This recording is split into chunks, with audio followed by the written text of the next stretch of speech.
C'est dans un appartement de la 9e avenue entre les rues Crémazie et Villeray qu'une femme de 44 ans a été assassinée samedi.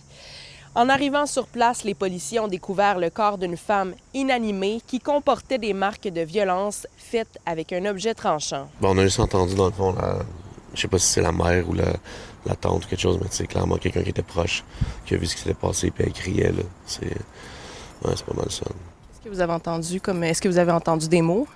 Non, juste elle criait comme au meurtre. Là. Genre comme qu'est-ce que quelqu'un se faisait tuer. Là, ou elle avait vu quelque chose qui était horrible. Là. Sur place, les policiers sont aussi tombés sur un homme de 51 ans qui avait des blessures au haut du corps, des blessures qu'il se serait lui-même infligées. Il s'agit du conjoint de la victime, a confirmé le service de police de la ville de Montréal.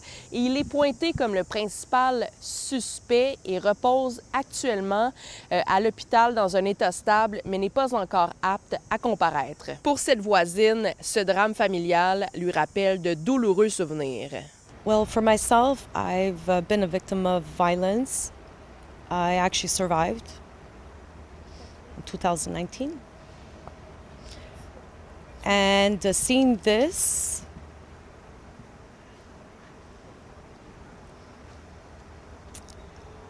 men need to do better.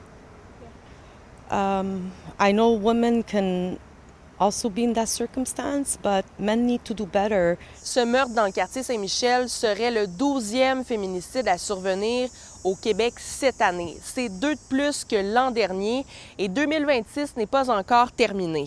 Le regroupement des maisons pour femmes victimes de violences conjugales en appelle à des actions concrètes à l'aube de la campagne électorale provinciale. À l'heure actuelle, pour avoir des services sans hébergement dans plusieurs maisons d'hébergement du Québec, il y a des délais d'attente qui peuvent aller jusqu'à 8 semaines.